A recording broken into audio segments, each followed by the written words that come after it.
fairness of which others were treated. The fairness of which others were treated. And if you don't believe me, you just go back and read his Facebook post over the last couple of years, and you'll get on board very quickly. David not only had the gift of administration, he had practiced it to the point that he loved to plan, to organize, to do the logistics of an event, a trip, or a gathering. He was very active in his Sunday school class. He was very active in the United Methodist Men. And he genuinely enjoyed the fellowship of other men and women and seeing them grow spiritually in their walk with Jesus. The late 90s were the time of the Promise Keepers movement.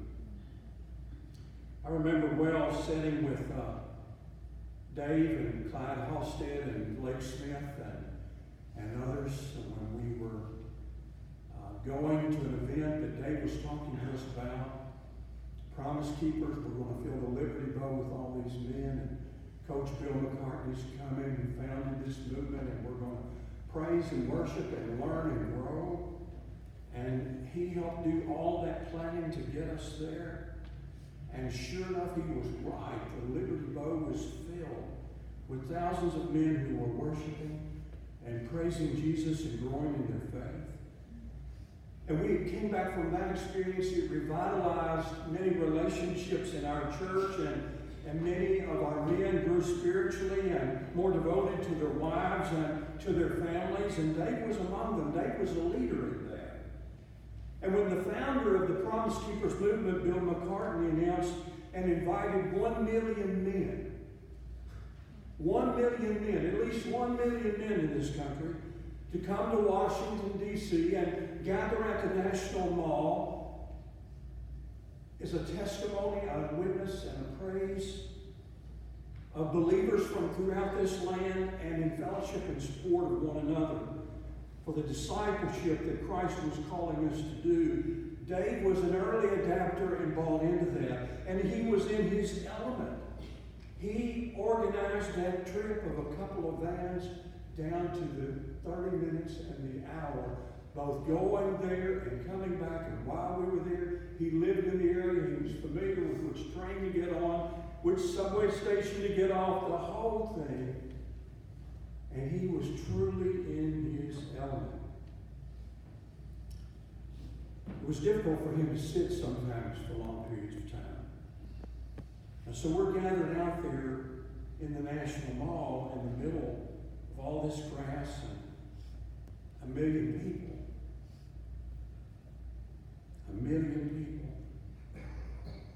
It's the largest crowd I've ever been a part of, or ever will be a part of this side of heaven. But they would have to get up and stretch and move around and visit with people on occasion.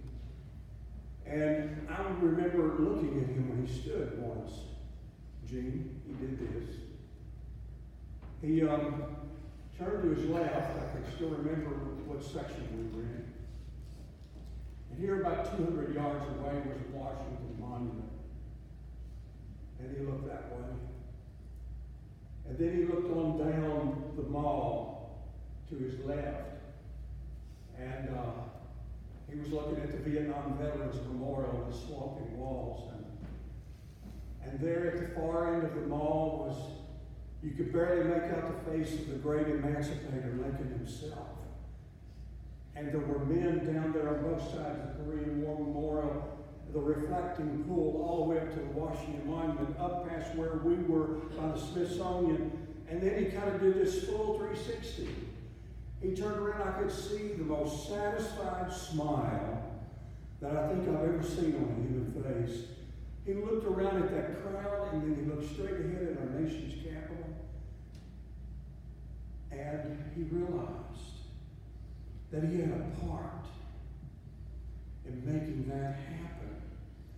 And the inward satisfaction that comes in knowing that God has given you the gift of hospitality and you can connect with people. One of the greatest gifts that they brought to this world was his sense of compassion. He had an empathy for the poor, for the person who's different, for the person that society tries to other or treat like the other, or for someone who struggled. In 1995, then Pastor Mike Ripsky invited the church, St. Paul, to become a host site for what was called then the Interfaith Hospitality Network, now Room at the Inn. And Dave embraced that. The idea of bringing homeless families to spend a weekend or a week at the church and caring for them in unobtrusive ways, but being supportive.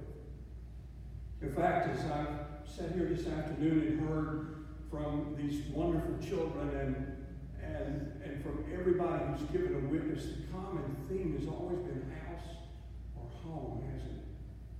You notice that? You notice that? And so Dave helped to bring people, to train people, to enlist more volunteers than I can count, because it took many dozens of volunteers to make something like that really work. Dave organized and led that for many years. When David Jean had the opportunity to leave the metro area of Shelby County and come to the hub city of Jackson to work and to live, it was a loss for our congregation because we knew what we were losing. But it was also a lesson in realizing that in life we should. And it didn't take Dave and Jean long to create a sense of community here and contribute to it and make a difference. And we're all thankful that for nearly 2 decades, Dave's faithful presence and service continued here at Aldersgate and through the city of Jackson. My goodness, I want to affirm that he was a genuinely humble man. He knew who he was. He knew who he was not. He personally knew that life is unfair. But God is good.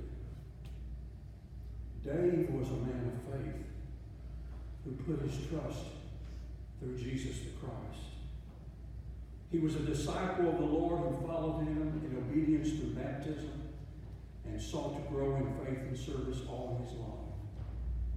Now, sometimes, as it was experienced just in the recent week, the providence and presence of God is so evident as to not be missed, but acknowledged and received.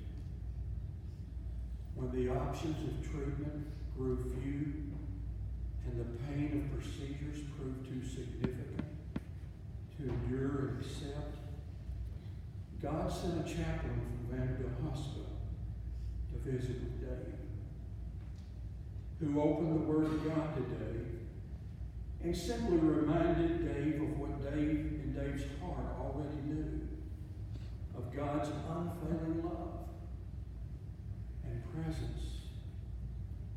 That reminder included the acknowledgement of Psalm 121 that our ultimate healing and help comes from the Lord, a Lord who promises to receive us and preserve our souls. Even forevermore, promises the Lord, I will preserve thee. Dave went through the tribulation the chaplain described in Paul's words from Romans chapter 5. It wasn't something he had to distantly connect to. He was living it. He'd struggled throughout his life. But through tribulation, he transitioned to patience, experience, happiness, hope, and unfailing acceptance. And both the writer of Psalm 121 and Romans 5 remind us that God is a God who can be trusted. And that's what happened to Dave's heart that day. The light came on, a gentle but wonderful spiritual reminder that even though we cannot see or understand, We can trust the God who receives us, who created us, who thought the world incomplete without us, who gave us dignity and grace and strength to endure all through the years and to overcome. Biblical faith exemplifies not only belief, where a lot of people leave it off, but trust and loyalty. Abraham believed God, but learned he could trust him to provide the offering as he trudged up the mountain with his only son Isaac, not understanding. Jesus believed God and trusted and proclaimed that he would be raised from the dead in 3 days in a glorious resurrection. Loyalty comes into play when we are bewildered with struggle and pain and doubt and uncertainty, and things simply don't make sense. It's what Peter demonstrated when so many quit following Jesus. And Jesus looked to him at that moment of setback in the Christian movement and said, well, are you going to leave? If I'll go with the others? It was out of loyalty in his biblical belief that he said, Lord, to whom can we go? You have the words of life. And Dave knew in that moment, in that time of sharing and acceptance, that God was a God that we could put our belief in, we could trust, and we could be loyal to. He heard the words of the chaplain, and they became the living word. He let go of clinging to this earthly life. And you know, ultimately, for all of us, there will come a point in our journey where we want to go home.